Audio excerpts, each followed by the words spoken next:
Hi dears, എല്ലാവരും സന്തോഷത്തിലും സമാധാനത്തിലും ഇരിക്കണം എന്ന് തന്നെ ആഗ്രഹിക്കുന്നത്. നമുക്ക് കാത്തിരിക്കുന്ന വിശേഷങ്ങൾ എന്തൊക്കെയാണെന്ന് നോക്കാം.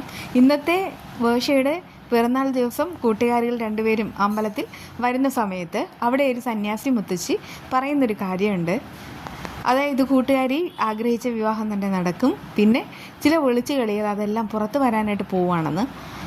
മുത്തശ്ശിയോട് ഇതുവരെ അവരുടേതായിട്ടുള്ള കാര്യങ്ങളൊന്നും പറഞ്ഞിട്ടില്ല. പക്ഷേ മുത്തശ്ശി എല്ലാം മനസ്സിലാക്കിയതുപോലെ പറയുമ്പോൾ അവർക്ക് കുറച്ച് സംശയമൊക്കെ തോന്നുന്നുണ്ട്. എന്നാലും പ്രാർത്ഥനയിൽ തന്നെയാണ് നിൽക്കുന്നത്. വരുമ്പോൾ ഗ്രീഷ്മയും അവളുടെ അമ്മയും കൂടെ വരികയാണ്. വിവേകിൻ്റെ ആൻറ്റിയാണല്ലോ ഈ പറയുന്ന ആ അമ്മ. ആ സമയത്ത് വർഷയുടെ കാര്യങ്ങളൊക്കെ ചോദിക്കുകയാണ്. ഇമ്പ്രൂവ്മെൻ്റ് ഒന്നും ഇല്ലയെന്ന് പറയുമ്പോൾ അവർക്ക് സന്തോഷമാവുന്നു. പാവം എൻ്റെ ഏട്ടൻ, ഇനിയിപ്പോൾ എൻ്റെ ഏട്ടൻ്റെ മകനായ വിവേക് എന്തിനാ കാത്തിരിക്കണേ?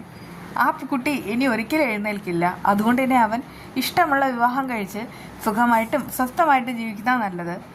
വർഷയെ പോകുന്നെങ്കിൽ പോകട്ടെ. പക്ഷേ ഇതേ കണ്ടില്ലേ, എൻ്റെ മകൾ അവനായിട്ട് കാത്തിരിക്കുന്നു. ഇവരുടെ രണ്ടുപേരുടെയും വിവാഹമാണ് നടത്തേണ്ടത്. ആദ്യമായിട്ട് ശിവയ്ക്കും അഞ്ജുനും ആകെ ദേഷ്യമാണ്. അവർ പറയുന്നുണ്ട്, ഇതൊരു അമ്പലമായിപ്പോയി, അല്ലെങ്കിൽ ഉറപ്പായിട്ടും ഞങ്ങളുടെ വായിലിരിക്കുന്ന മുഴുവനും കേട്ടിട്ടായിരിക്കും നിങ്ങൾ പോകുന്നത്. നിങ്ങൾക്ക് പ്രായമായി, പിന്നെ എന്തിനാ നിങ്ങളിങ്ങനെ മകളെയും എഴുന്നള്ളിച്ചുകൊണ്ട് നടക്കുന്നത്? നിനക്കെങ്കിലും ബുദ്ധിയും വിവരവും ഇല്ലയെന്ന് പറഞ്ഞിട്ട് അവളോടും ദേഷ്യപ്പെടുകയാണ് കേട്ടോ. ആ സമയത്ത് അത് കേട്ടിട്ട് രണ്ടെണ്ണത്തിൻ്റെ മുഖം ചുവക്കുന്നുമുണ്ട്.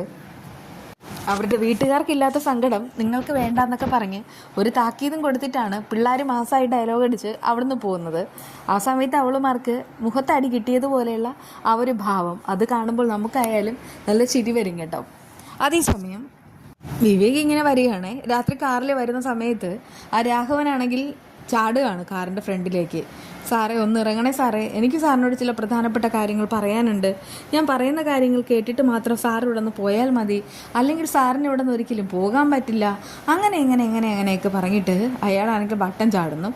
വിവേക് ചോദിക്കുന്നുണ്ട്, ശരി, നിങ്ങൾക്ക് എന്താ പറയാനുള്ളത് എന്താണെന്ന് വെച്ചാൽ ആ ശ്രീനാഥ് ഇപ്പോഴും വർഷയെ വിവാഹം കഴിക്കാൻ നടക്കുകയല്ലേ. പക്ഷേ അവൻ്റെ മനസ്സ് മാറണമെങ്കിൽ ഒരൊറ്റ ആൾ മാത്രം വിചാരിച്ചാൽ മതി. അവൻ്റെ അമ്മ എങ്ങനെയെങ്കിലും കയ്യിലെടുക്കണം. അത് എന്നെ കൊണ്ട് പറ്റും.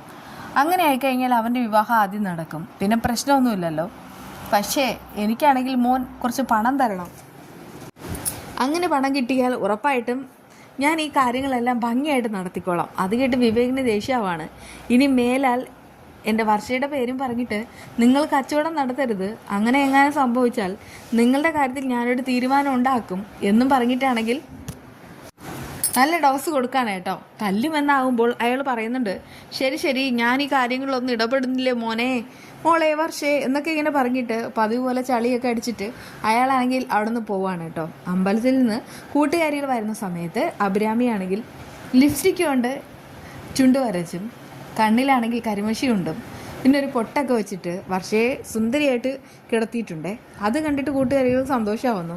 ഇപ്പോൾ ഇവൾ നമ്മുടെ പഴയ വർഷമായിട്ട് മാറിക്കഴിഞ്ഞു എന്നുള്ള കാര്യങ്ങളെല്ലാം അറിയിക്കുകയും ചെയ്യുന്നു.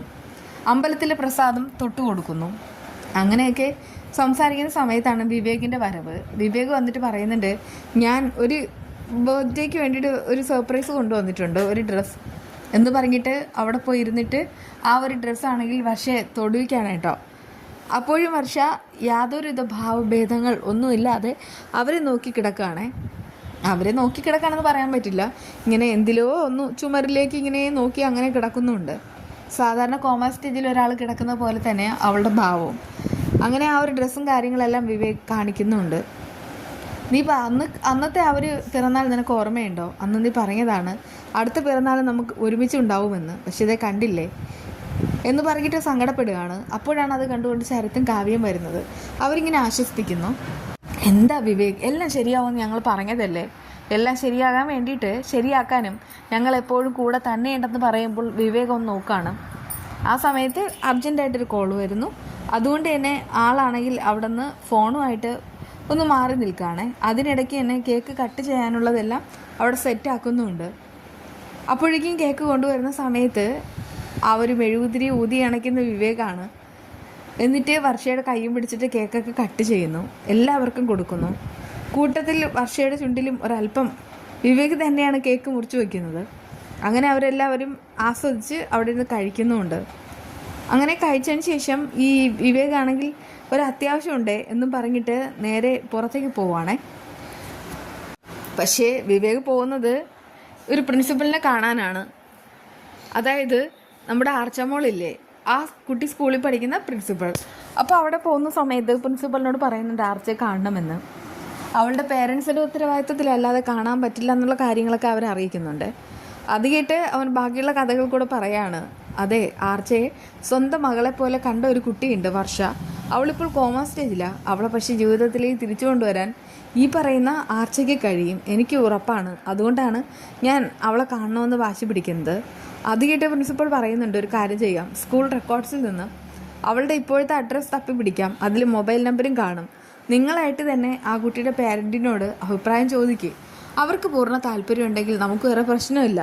ശരി, അങ്ങനെ ആയിക്കോട്ടെ എന്നൊക്കെ എന്നെ പറയുന്ന സമയത്ത് അവർ സ്കൂളിലേക്ക് വിളിച്ചിട്ട് എത്രയും വേഗം തന്നെ ആർച്ചയുടെ ഡീറ്റെയിൽസ് എടുത്തിട്ട് സെൻഡ് ചെയ്യാനായിട്ട് പറയുന്നുണ്ട് കേട്ടോ. വളരെ ഉപകാരം എന്നൊക്കെ പറഞ്ഞിട്ടാണ് വിവേക് വളരെയധികം സന്തോഷത്തിൽ അവിടെ നിന്ന് ഇറങ്ങുന്നത്. വിവേകിൻ്റെ ഫ്രണ്ട് ഉണ്ടല്ലോ പോലീസുകാരി, അവരും 2 പോലീസുകാരും കൂടെ ഇന്നലെയാണെങ്കിൽ ഈ മയക്കുമരുന്നിൽ അടിമപ്പെട്ട കുറച്ചുപേരെ കണ്ടിട്ടുണ്ടായിരുന്നല്ലോ. അവന്മാർ ജസ്റ്റ് മിസ്സാണ്. അങ്ങനെ അവന്മാരെ തപ്പി പിടിക്കാനായിട്ട് വരുന്ന സമയത്ത് അവന്മാരെ കാറ് കണ്ട് കിട്ടിയിട്ടുണ്ട്. അത് കണ്ടിട്ട് അവർക്ക് സന്തോഷമായിട്ട് ഓരോന്നായിട്ട് ഇങ്ങനെ നോക്കുന്നുണ്ട്. എന്നിട്ട് പറയുന്നുണ്ട് എത്രയും വേഗം തന്നെ ഫോറൻസിക് വിദഗ്ധർ ഇവിടെ വരണം, ഇവിടെ വന്നാൽ മാത്രമേ ബാക്കിയുള്ള കാര്യങ്ങൾ നമുക്ക് അറിയാനായിട്ട് സാധിക്കുകയുള്ളൂ. ആ സമയത്ത് അവരവിടെ തപ്പിക്കൊണ്ട് നിൽക്കുന്നുമുണ്ട്. അങ്ങനെ കാർ ഓരോന്നായിട്ട് ഓരോ ഭാഗമായിട്ട് അവരെടുത്ത് പരിശോധിക്കാനായിട്ട് എന്തെങ്കിലും ഒരു തുമ്പ് കിട്ടും എന്നുള്ള കാര്യത്തിൽ ഉറപ്പുണ്ട്. അങ്ങനെ അവർ മയക്കുമരുന്നുകാരെ എല്ലാവരെയും അകത്തേക്കാൻ തന്നെയാണ് ഇവരുടെ എല്ലാവരുടെയും മാസ്റ്റർ പ്ലാൻ. അതനുസരിച്ച് തന്നെയാണ് ഇവർ ഇപ്പോഴും പ്രവർത്തിക്കുന്നത്. എന്തായാലും ബാക്കിയുള്ള വിശേഷം വേറൊന്നുമല്ല. അതായത് ഈ വീഡിയോയിൽ കാണിച്ചിട്ടുള്ളത് കുമ്പളങ്ങയും പരിപ്പും കൂടെയുള്ളൊരു കറിയാണ്. കറി വയ്ക്കാനുള്ള അരപ്പാണെന്ന് വെച്ചാൽ തേങ്ങ, പച്ചമുളക്, ജീരകം, ഉപ്പ്, പിന്നെ കറിവേപ്പില വേണമെങ്കിൽ ഇട്ടാൽ മതി, മഞ്ഞൾപ്പൊടി, ഇത്രയും നന്നായിട്ട് അരയ്ക്കുക, ചേർത്ത് കൊടുക്കുക. കുമ്പളങ്ങയോടൊപ്പം തന്നെ അവർ പരിപ്പും കൂടെ ഇടുന്ന സമയത്ത് അടിപൊളിയായിരിക്കും. അങ്ങനെ കുമ്പളങ്ങ പരിപ്പ് കറിയാണ് സ്പെഷ്യലായിട്ട് ഉണ്ടാക്കിയത്. പിന്നെ എപ്പോഴും കാണിക്കാറുള്ളത് പോലെ കണവ തോരൻ, അത് മാത്രമേ ഉള്ളൂ എന്ന് ചോദിച്ചാൽ ഇവിടെ കൊണ്ടുവരുന്ന സമയത്ത് അത് മാത്രമായിരിക്കും ഫ്രഷ് ആയിട്ടിട്ടുണ്ടാവുക. അതുകൊണ്ടാണ് അതൊക്കെ മേടിക്കുന്നത്. പിന്നെ നമ്മുടെ വിശേഷങ്ങൾ ഇതുവരെയൊക്കെയാണ്. എല്ലാവരും പോവാണോ? പോകുന്നതിന് മുൻപേ ഒന്ന് എല്ലാവരും ഹെൽപ്പ് ചെയ്ത് ചാനൽ സബ്സ്ക്രൈബ് ചെയ്യണേ. ബൈ.